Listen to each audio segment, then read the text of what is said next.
Hello મિત્રો, દેશી weather માહિતીમાં તમારું સ્વાગત છે। આજે આપણે ગુજરાતનું હવામાન કેવું રહેશે તેના વિશે વાત કરવાના છે। તારીખ છે 26/7/2024 અને આજનું હવામાન અહેમદાબાદ ઉપરના જે એરિયો છે, જેમ કે ઉત્તર ગુજરાત, મધ્ય ગુજરાતના અમુક જિલ્લાઓ, તાલુકાઓ, તે બધામાં આજે વરસાદ થવાનો છે, જે સાંજે 8-9 વાગ્યા સુધીમાં પહોંચી જવો જોઈએ તેમ આ હવામાન વિભાગના વેધરના માધ્યમથી આપણે જાણી રહ્યા છે।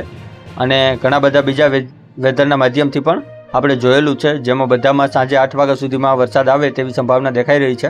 વડોદરા, દાહોદ, અહેમદાબાદ, મહેસાણા આસપાસના જે એરિયા છે, જેમ કે હિંમતનગર, લુણાવાડા, આ બધામાં વરસાદ આવી જાય તેવી સંભાવના અત્યારે દેખાઈ રહી છે। બાકી સુરતમાં અને સુરતના આસપાસના એરિયામાં તો વરસાદ હજી ચાલુ જ રહેવાનો છે, કેમ કે એક ટ્રમ્પ રેખા છે જે નાસિક મુંબઈવાળી, તે હજી અકબંધ જ છે અને તેના હિસાબે સુરતમાં પણ વરસાદ હજી થવાનો જ છે। અને ભાવનગરના પણ આસપાસના એરિયામાં કોઈ જગ્યાએ મધ્યમથી હળવો વરસાદ થઈ શકે છે અને કોઈ જગ્યાએ ભારે વરસાદ પણ થઈ શકે છે।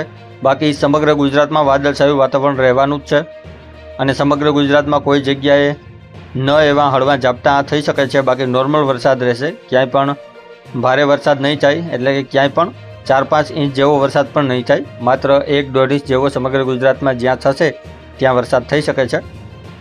જે આ બધી જગ્યાઓ છે અહેમદાબાદની ઉપરની, ત્યાં વરસાદ થઈ શકે છે, 4-5 ઇંચ, 6 ઇંચ જેવો પણ જઈ શકે છે। બાકી સુરતની આસપાસ પણ એવો જ વરસાદ થઈ શકે છે, જે તમે વિન્ડી વેધરના માધ્યમથી અત્યારે જોઈ રહ્યા છો। આપણે સેટેલાઇટના માધ્યમથી પણ જોશું અને હજી એક વેધરના માધ્યમથી પણ જોશું। આ બધા વેધર સેમ જ બતાવે છે। IMD અહેમદાબાદમાં પણ આપણે જોયેલું છે, જે આપણું હવામાન વિભાગનું એક ખાસ સ્ત્રોત છે, તેના માધ્યમથી પણ આપણે જોયેલું છે અને તે પણ તમને લાસ્ટમાં બતાવીશ।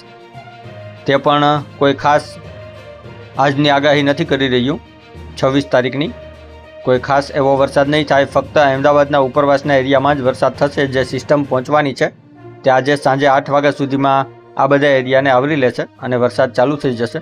પછી ગઈકાલે અને પરમ દિવસ સમગ્ર ગુજરાત ઉપર આ સિસ્ટમ આવી શકે છે, જેનું અપડેટ આવશે ત્યારે હું તમને જણાવીશ જરૂરથી। અત્યારે તેનું અપડેટ હજી આવેલું નથી, વિન્ડી વેધરમાં ગલત બતાવે છે, એટલે તેનું હું નથી અત્યારે તમને અપડેટ શેર કરતો તમારી સાથે। બાકી આ જે વરસાદી વાતાવરણ આવી રહ્યું છે તેની અસર સૌરાષ્ટ્રમાં અને કચ્છમાં નથી થવાની, તે ફક્ત અહેમદાબાદના ઉપર સાઈડના એરિયામાં જ રહેવાનું છે। અને તમે સેટેલાઇટના માધ્યમથી પણ જોઈ શકો છો। સેટેલાઇટના માધ્યમ, આ સેટેલાઇટનો સવારનો ફોટો છે એટલે તમને કંઈ ખાસ ખ્યાલ નહીં આવે, પણ તમે જોઈ શકો છો કે જોધપુર સાઈડથી જે એક વરસાદી વાતાવરણ આવી રહ્યું છે તે અહેમદાબાદ સાઈડ આવી રહ્યું છે અને સાંજે 8 વાગ્યા સુધીમાં આ આખું વાદળનો જે ઘેરો છે તે અમદાવાદ આસપાસ પહોંચી જશે અને વરસાદ ચાલુ થઈ જશે તેવી સંભાવના અત્યારે દેખાઈ રહી છે। વિન્ડી વેધર પણ એમ જ કહી રહ્યું છે અને બધા સોફ્ટવેર એમ જ કહી રહ્યા છે। IMD અહેમદાબાદમાં પણ આપણે જોયેલું છે, તેમાં પણ આ જ રીતના બતાવે છે અને ચોક્કસ હોય છે।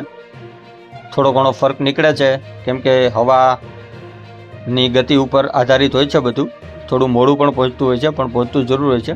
આ તમે વિન્ડી વેધર જોઈ લ્યો, સાંજે 6-7 વાગ્યાનો ફોટો છે। અહેમદાબાદની આસપાસ વરસાદ પહોંચી ચૂક્યો છે। અહેમદાબાદ, સુરત, વડોદરા, દાહોદ, ગોધરા, આ આસપાસના એરિયામાં, હિંમતનગર, લુણાવાડા, આ બધા એરિયાઓમાં વરસાદ પહોંચી ચૂક્યો છે અને થાન, સુરેન્દ્રનગરના થાન તાલુકામાં પણ કોઈ જગ્યાએ હળવા ઝાપટા થઈ શકે છે, તે પણ તમે જોઈ શકો છો। પાલનપુરના કોઈ ગામડાઓમાં પણ હળવોથી મધ્યમ વરસાદ થઈ શકે છે। અત્યારે વેધર આ બધી સિસ્ટમનું આવું બધું બતાવે છે કે આ બધી જગ્યાએ થઈ શકે છે વરસાદ, પણ કોઈ ચોક્કસ નથી। કોઈ જગ્યાએ ભારે વરસાદ પણ થઈ જાય, કેમ કે આ જે આગળનું હોય છે, આગળનું બતાવતો હોય છે અને હવાની ગતિ ધીરી હોવાને કારણે એક જગ્યાએ સ્થિર થઈ જાય તો ત્યાં ભારે વરસાદ પણ પડી શકે છે। જોકે એવું કોઈ ખાસ નથી બનતું, ક્યારેક જ બનતું હોય છે, જે હમણાં દ્વારકા સાઈડ આપણે બનેલું છે। દ્વારકા સાઈડ સ્થિર થઈ ગયો તો વરસાદ, એટલે દ્વારકા, પોરબંદર, ગીર સોમનાથ, વેરાવળ, આજુબાજુના એરિયામાં પૂર જેવી પરિસ્થિતિ સર્જાની હતી। 3-4 દિવસ પહેલાંની જ વાત કરું છું તમને। તો આ હતી તારીખ 26ની આગાહી, આજની આગાહી, અને કાલનું જેવું જ અપડેટ આવશે તેવું હું તમને શેર કરીશ તમારી સાથે। અને આજનું 26 તારીખનું પણ કંઈ નવું અપડેટ હશે સાંજનું, તો જરૂરથી તમારી સાથે હું શેર કરીશ।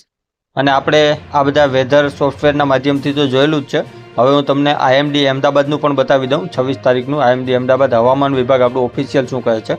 ફક્ત સુરતની આસપાસના એરિયાઓમાં જ એની ઓરેન્જ એલર્ટ આપેલું છે, બાકી બધામાં યલો છે. યલોમાં પણ કોઈ જગ્યાએ મધ્યમથી હળવો વરસાદ થઈ શકે છે. તો ચાલો મળીએ છીએ કંઈક નવા વિડીયોમાં. ત્યાં સુધી રામ રામ મારા બધા ખેડૂત ભાઈઓને.